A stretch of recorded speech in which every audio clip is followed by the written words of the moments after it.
السلام عليكم ورحمة الله وبركاته. طبعا دي فكرة جديدة كده على القناة، أول بودكاست، فخلينا نبدأ. رب اشرح لي صدري ويسر لي أمري واحلل عقدة من لساني يفقهوا قولي. طبعا أنا اسم البودكاست في الأول هو السير في طريق الحق. يعني مبدئيا كده، هو السير في طريق الحق هو إنك تمشي في طريق ربنا. ده اسم من أسماء الله عز وجل. طبعا في كتير مننا بيواجهوا كتير جدا من المشاكل المتعصبة حرفيا، اللي هي في أغلبنا بتبقى مشاكل بسبب ظروف أنت بتتعرض لها. يعني دايما يقول لك في مثل اللي هو بيقول إيه: فاقد الشيء لا يعطيه. المثل ده غلط تماما. المثال الصح هو إن فاقد الشيء هو أكثر من يعطيه. دايما ممكن تلاقي مثلا لو حد ما خدش مثلا حنان من أبوه وأمه، ده تلاقيه حنون جدا وعطوف ويخاف على مشاعرك ومش عارفة إيه. لكن لو لقيت حد مثلا مش معاه فلوس، دايما يبقى حريص على الفلوس ويبقى خايف عليها. عشان كده دايما يقول لك مثلا ان هو افقر واحد هو اللي تخاف منه، مش اغنى واحد. لان افقر واحد بيخطط دايما ان هو يكون اغنى واحد. فده مثلا لما تلاقي تسمع مثلا ايلون ماسك او مش عارف مين، تسمع ان هو كان في الاول فقير وانه بادئ من الصفر ومش عارف ايه. اندرو تيت مثلا، شخصيات جدا كبيره، بس في الاول كانت حاجه صغيره وبعد كده بدات تكبر سنه بسنه. طبعا ففي مشكلات بتواجهنا، لازم اول حاجه تكسر الحيز ده اللي هو المشكلات، علشان توصل للهدف اللي انت حاطه قدامك. ومن اكتر المشكلات اللي بتواجهك هي مثلا العادات السيئه اللي انت بتعملها. تاكل بالليل، عاده سيئه انت بتعملها زي العاده السريه. حاجات كتيره جدا الانسان ممكن يقع فيها، اغلاط كتيره جدا. وده مش حاجه مثلا، هي طبعا حاجة وحشة وسيئة جدا، ولكن كل بني آدم كلهم خطائين. فأنت ما تخافش أو تزعل أو تقول أنا خلاص بقيت وحش ومش هقدر أكمل ومش عارفة إيه. لا، استمر. هو البني آدم طبيعته كده. ممكن عادي إنك تقع وتقوم آلاف المرات أو حتى ملايين المرات، عادي جدا. ربنا بيقول: قل يا عبادي الذين أسرفوا على أنفسهم لا تقنطوا من رحمة الله.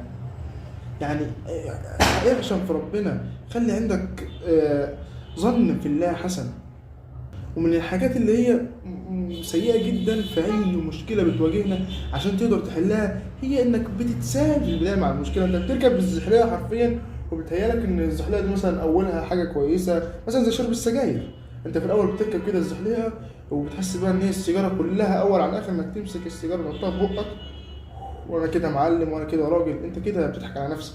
انت بس كل اللي بيحصل معاك ان الشيطان بيضحك عليك، وانت حرفيا بتقع في الحفره. في الاخر اول ما بتبدا تنزل بتلاقي الدنيا، انت في الاول ايه، فرحان شويتين كده، بعد كده تلاقي بدات تنحدر معاك. انت اصلا مش هتقدر تسيطر على اللي حاصل. هتقع مره واحده في الطين وهتتلوث.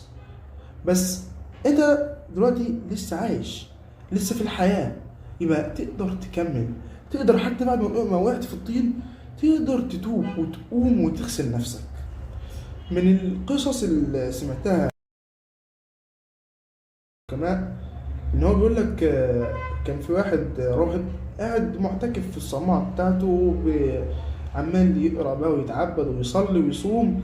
فجات له كان في القرية اللي هو ساكن فيها زي واحدة كده كبيرة القوم، يعني من كبار السادة يعني. فبعت الجارية بتاعتها بتقول له: الحق أنا عايزك تشهد لي بشهادة ومش عارفة إيه، وده الدنيا خربانة في القرية عند سيدتي ومش عارف. فقام الراجل وقال يعني الله اعلم ايه البلاء اللي بيتحدف علينا ده، بس اروح اشوف ايه الشهاده دياتي. فراح الراجل عشان يشوف. فاول ما دخل بيت السيده، كل ما كان بيدخل من باب كان البيبان اللي وراه بتتقفل. اول ما دخل لغايه عندها الباب اتقفل، ولقي ان الست متبرجه على الاخر، ولقي ازازه خمر وطفل وجنبيه سكينه. فالست قالت له: ايه، انا ما جبتكش لا اي شهاده ولا اي حاجه. انا جبتك يا اما تختار من ثلاثه: يا اما تشرب الخمر، يا اما تقع بيا، يا اما تقتل الغلام. الراجل اتصدم: ايه ده مش عارف يعمل ايه، يهديك يرضيك، ما فيش اي حاجه خالص. فالراجل حاسس ان هو طب خلاص بقى اقع فيها، ده ذنب الزنا ده عظيم جدا، اقتل النفس، لا اله الا الله، ده حاجه فظيعه. طب قال: طب انا ابسط حاجه انا اشرب الخمر، اقل حاجه في الثلاثه، اعمل ايه؟ اخذ الكاس وشرب شفط، شرب الكوبايه. فطبعا بدأ طبعا يروح كده ويجي يروح، فطلب كوب تاني، طلب كوب تاني، فسكر، قتل الغلام ووقع بالامرأة فشوف انت بتبدا تتساهل، انت هتقعد تتساهل في الاول سيكه بسيكه لغايه اما يعني احنا بنتساهل في الاسلام، يعني مثلا يا شيخ احمد ما تكبرش المواضيع ومش عارف ايه، تروح مثلا ايه هو السجاير حرام يا عم الشيخ ما تكبرش الموضوع، الخمره حرام يا شيخ، يا شيخ دي مشروبات روحيه. تقول له الربا حرام يا شيخ دي اسمها فوائد بنكيه. يقول له الزنا حرام يقول لك يا شيخ اسمها علاقه عاطفيه. مثلا تقول له يا ابني انك تمشي مع البنات حرام مش عارف ايه يا شيخ اسمها جيرل فريند. الكلام ده كله كلام يعني ليس له اي صحه، كلام انت بس بتحط الغرب حطهولك عشان كده تحلي بيه نفسك، تقول ده فعلا ده مشروبات روحيه، دي علاقه مش عارف ايه، ايوه يلا بينا. كله زي البهايم بيسوق وبيجري ورا اي حاجه وخلاص. الكلام ده كله غلط، الكلام ده هو كله حطوه عشان يوقعوكم. والتساهل في الدين ان الشيخ مثلا يقول معلش ده حاجه صغيره ومش عارف ايه نعديها له المره دي ومش عارف ايه، انت بتتساهل، انت في الحقيقه انت بتهدم امه كامله. برضو زي ان انت مثلا تتساهل، مثلا البنت اللي بتتساهل في الحجاب، اللي مثلا اول حاجه تقول يعني هو الحجاب فرض مش عارف ايه، فتبدا تتكاسل مره واحده كده تلاقيها مثلا لابسه طرحه كويس، تلاقيها مره واحده كده رفعت الطرحه سيكه بقى نص شعرها باين زي اللي منتشر حاليا في اي شارع انت بتشوف دايما كده، تلاقي حصه كده طالعه مش عارفه ايه. كل خصله من دي يا اختي ويا امي دي في النار.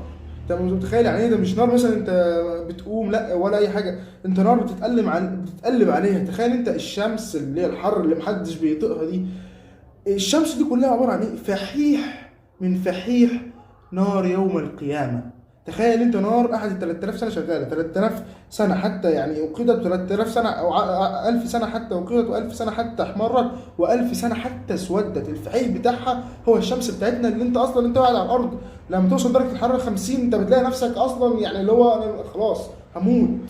طب تخيل انت النار ديت ايه؟ انت مستوعب مدى الحاجه العظيمه اللي هي يا جنه يا نار، مفيش حاجه في النص. ولكن احنا النهارده باذن الله، انت يعني انا مبسوط ان انت جاي تسمع الفيديو ده، فانت اكيد انسان نفسك تتغير للافضل. فباذن الله انا كنت عامل فيديو زي ده السنه اللي فاتت، بس السنه دي لازم نبدا بدايه جديده، لازم تقف مع نفسك وتقول ايوه فعلا انا غلطت وانا هقوم تاني من الاول. اول حاجه لازم نحط حل للمشكلات الكتيره جدا اللي عندك ديت. مبدئيا كده انت عندك كتير جدا من المشاكل، زي مثلا شرب السجاير، عادات سيئة كتيرة جدا زي العادات السرية مثلا، تسمع إباحية، حاجات كتيرة جدا جدا كلها مشاكل موجودة في حياتك بالفعل يا أخويا. وكمان للأسف في بعض النساء مثلا يا خواتي ممكن يكونوا بيعملوا الحاجات ديت زي حتة الحجاب وحاجات كتيرة جدا. مبدئيا كده انت لازم تهيئ لنفسك أول خطوة، تحدد المشكلة، تحدد ايه هي بالنسبه لك انت كشخصك، ايه هي الحاجات اللي بتخليك بتحفز انك الشعور دوت ان انت عايز تعمله. فاول حاجه انت بتعملها لو اول ما تشوف مثلا تفتح الانستجرام مثلا، اول حاجه بتشوفها مثلا ده في مثلا صوره للممثله مش عارفه ايه والله دي حلوه جدا دياتي، فتبدا تولد عندك الغريزه اللي هي كل مثلا ما تحس بيها تقول بس خلاص طلبت معاك على طول. فان انت حرفيا بتهلك نفسك. انت لو ما ضحيتش بالحاجات الصغيره اللي انت بتعملها دلوقتي دي، صدقني هتيجي بعد مده وهتلاقي نفسك ضحيت بحاجه كبيره جدا، لان الحاجات الصغيره هي اللي بتعمل الحاجات الكبيره. فانت مثلا لو عندك مثلا حاطط مثلا بتتابع انفلونسرز مثلا ومش عارفه ايه وممثلات بقى ويوتيوبرز بنات ومش عارفه ايه، الغي كل المتابعات دي ملهاش لازمه. حتى يعني اقطع، ممكن عادي جدا انت تفصل مثلا السوشيال ميديا دي فتره كبيره من الزمن عادي جدا، لكن ما تسيبش نفسك وما تدمرش نفسك. عادي انك تقع، عادي انك مثلا كلنا بنغلط على فكره، بس عارف ايه الحاجه اللي هي خطر جدا؟ انك تقع وما تقومش. انت كده لا مش راجل ولا دي مش جدعنه، انت بتقع مش بتقوم، ده اسمه ذل حرفيا. ما معلش كده مش هيتساوى يعني اللي هو واحد مشغول بنصر الامه والتاني شغال في الغفلة بعصر العنب. تاني حاجة مثلا زي مشكلة السجاير، بدل العادة السيئة اللي عندك دي بعادة تاني كويسة جديدة. مثلا أبسط حاجة، لو أنت مثلا بتدخن ارمي الدخان دي، وكل ما تحس نفسك عايز تدخن أول حاجة ما تاخدش معاك علبة سجاير دي نهائي، خد معاك سواك. وأول ما تحس نفسك عايزك تدخن أو حط حاجة طلع السواك وقدم بيه بقك سنانك. السواك مطهرة للفم، فتخيل انت اصلا سيدنا محمد يعني كان على طول بيستخدم السواك. يعني يقال ان السواك سيدنا محمد يعني حرفيا كان شويه كده وينزل الصحابه من كتر ما سيدنا محمد كان بيستخدمه فكروا ان هو شويه كده هتنزل فيه ايه وهيبقى فرض على اي مسلم. والسواك على فكره مش غالي نهائي جدا، يعني الحاجه الوحيده اللي مش غاليه جامد في الزمن دواتي السواك ممكن تلاقيه عند اي عطار ب 15 جنيه او ب 10 جنيه كمان. تاني حاجه ممكن تشتري سبحه. السبحه ديت حاجه كويسه جدا، انت تقعد تسبح ربنا. الذكر دواتي بيجيب الرزق بشكل غير طبيعي. انت كل لما تحتاج تحس نفسك ان انت خلاص بدأت توع سيكة، ارجع بقيام الليل. ممكن على فكرة عادي جدا تقفل باب اوضتك تقعد فيها لوحدك كده تبدأ تفكر انا ايه اللي خلاني ايه اللي عملته ده. اول حاجة خطوة لبدايتك هي الندم. اول حاجة الندم، الاقلاع عن الذنب، التوبة، الرجوع الى الله. بس كده، خطوات بسيطة جدا وسهلة جدا.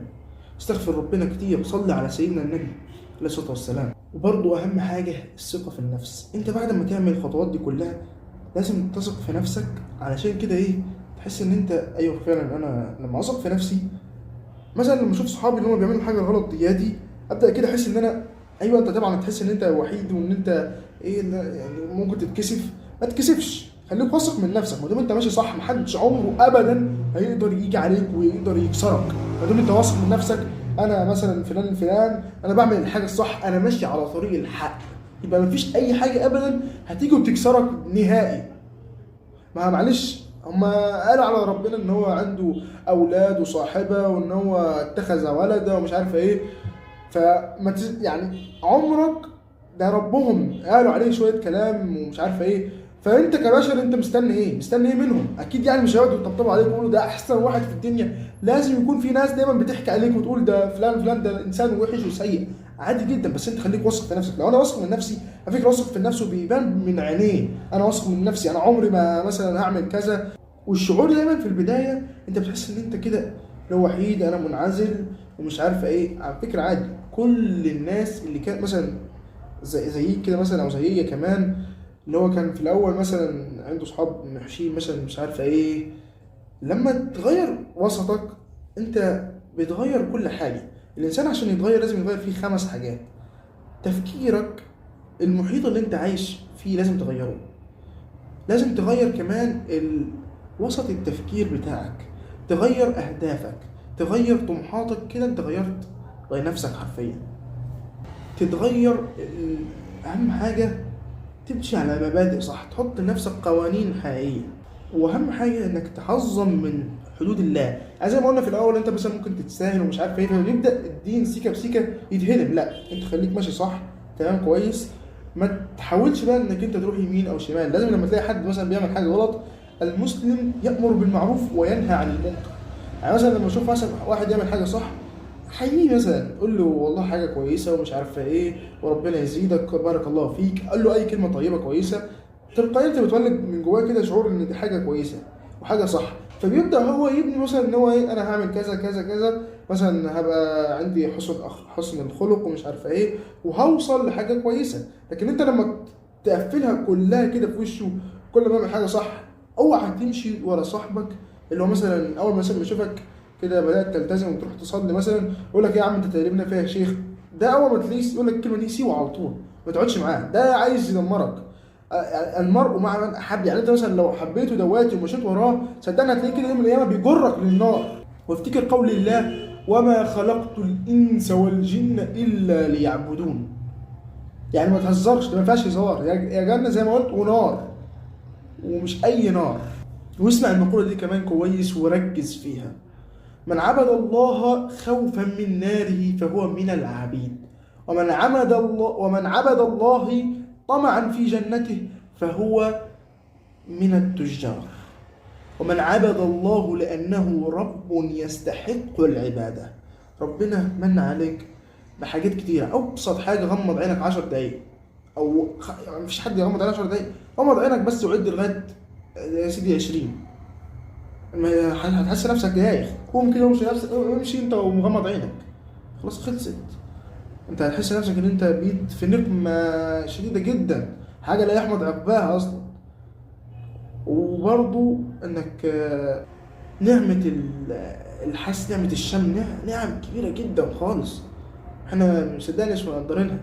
انت عندك ايدين في غيره ما عندوش ايدين، انت عايش في امن وامان، غيرك كل يوم بيصحى يلاقي اهله مقتولين. ومن عبد الله زي ما قلت لانه رب يستحق العبادة فهو من الاحرار، فاعبده لانه رب يستحق العبادة، رب كريم من عليك بحاجات كتير جدا وحاجات عظيمة. ودايما نفتكر الآية دياتي، آية الكرسي، الله لا إله إلا هو الحي القيوم. الحي يعني إن هو ربنا لا يموت، هو على طول دايما معاك، دايما فضل ربنا موجود معاك، دايما نعمته رعايته دايما معاك.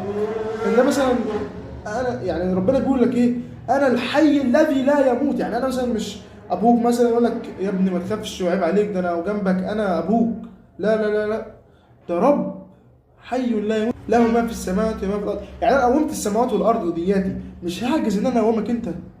يعني ازاي انت بتفكر اصلا؟ بتفكر ازاي ان انا مثلا انا وقعت دلوقتي وندمان، حي الذي لا يموت، انا اللي عايش، انا اللي باقي. رقم اتنين، انا قومت السماء والارض، قومت الكون كله، واقدر برضه امحيه كله في اي وقت اقوم يوم تقوم الساعه. انت متخيل انت مستوعب ان انت يعني ربنا معاك، ربنا هو دليلك، خليه هو اللي بيحط لك القوانين بتاعتك، امشي على القرآن. لو انت صدقني عملت كده اهو عمرك ما هتتوه. واهم حاجه مثلا بعد ما توصل مثلا للمستويات دياتي، سيدنا محمد قال ان برضه مش هيدخل الجنه من كان في قلبه مثقال ذره من كبر. ربي اني اعوذ بك من الكبر واعوذ بك من الغفله. دايما كده في كنت كلمه قلتها قبل كده، ان هو النايم عمره ما يحس ان هو في حلم غير لما يستيقظ، كذلك الغافل عن الاخره عمره ما يدرك ان هو يعني ما ضيع في الدنيا، هو عمال يلعب ويلهو غير لما يموت. فعشان كده يا بيضة يا سودة، مفيش حاجة وسط في النص. تخيل انت مثلا تبقى قاعد مع واحد يقول لك مثلا ان انا سافرت اسبانيا، سافرت ايطاليا، سافرت امريكا، سافرت اخر بلاد العالم، فتقعد معاه دلوقتي مش عارف تتكلم معاه اصلا، تقعد معاه اللي هو كل شويه يقول لك ايه، بص يا فلان ده محمد، ده انا والله كنت من يومين كده كنت فين، كنت في امريكا، ده انت فكرتني بالموقف دواتي، ايوه انا فاكر ده انا عملت كذا وكذا وكذا. فتقعد طب خلاص يعني يا احمد، خلاص يعني نروح نسافر يعني ولا ايه يعني؟ احنا كده مش عايشين. سيدنا محمد صلى الله عليه وسلم وصل إلى سدرة المنتهى لم يصل إليها بشر قط، وأول ما مش بشر، أي مخلوق ما وصلهاش، وأول ما نزل يأكل مع الفقراء وينام على الحصير. اللهم صل وسلم وبارك على سيدنا محمد. لأن برضه في الأول وفي الآخر من اعتمد على ماله قل، ومن اعتمد على عقله اختل، من اعتمد على علمه ضل، من اعتمد على قوته ذل، ومن اعتمد على الناس مل، ومن اعتمد على الله فلا قل ولا ضل ولا ذل ولا مل. اعتمد على الله وسيب الناس دي على جنب خالص، الناس دي ملهاش اي 60 لازمه، الناس دي انت مش هتتحاسب معاهم. زي ما حط مثلا موقف مثال دايما قدام عينك، اللي هو مثلا انت لو رحت في بيتك مثلا عملت حاجه غلط، مثلا واحد صاحبك قال لك روح مثلا اشرب سيجاره، وورى ابوك مثلا تشرب سيجاره او مثلا مش عارفه ايه، هتروح ابوك هيشوفك هيديك علقه سودا من الاخر كده اهو. طب روح اعمل حاجه غلط مثلا قدام اي واحد هيديك علقه سودا برضه، مع ان انت ايه، انت بريء، انت في واحد قبليك قال لك الكلمه دي. فالشيطان بيقول لك اعمل الغلط، نفسك اللي بتامرك بالسوء دياتي قالت لك اعمل الغلط، وانت عملت الغلط، بس انت في الاخر انت اللي هتتحاسب. فانت ليه بتحط كلام الناس ده في بالك اصلا؟ ما انت في الاخر اللي بتيجي بتتحاسب في الاخر. واهم حاجه صدقني هي الاستمرار. انت لو استمريت في الحاجه اللي انت بتعملها دياتي سنوات، انت بتقع وبتقوم يوميا ان شاء الله في اليوم 5 مرات بتقع وبتقوم، ده صح يعني. عمر ما ربنا ما هيزهق منك ما دام انت بتقع وبترجع، غير لما انت اللي تزهق، لان ربنا لا يمل ابدا. قل يا عبادي الذين اسرفوا على انفسهم لا تقنطوا من رحمه الله. وبرضه لو انت حاطط هدف قدامك اوعى تمل منه، لانك انت كل شويه يعني حاول على قد ما تقدر. في مثل قبل كده حكوا لي واحد، مثل ده رائع جدا صراحه عجبني. مثل بيقول لك ايه، ان في النمله دي كانت عايزه تطلع هي وشايله اكل، تطلع صخره كده هو تتعديها عشان توصل للستيب بتاعها بتاع النمل.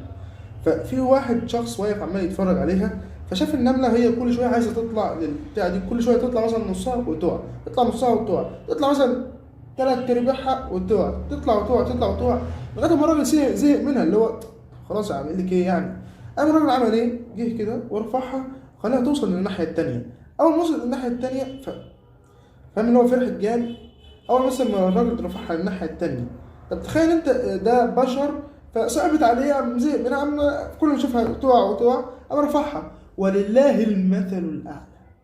سبحان الله، ما اكرمك يا رب. شوف برضه من رغم كده احنا عاصيين وبنذنب وبنخطئ، لا اله الا انت ربنا سبحانك انا كنا من الظالمين.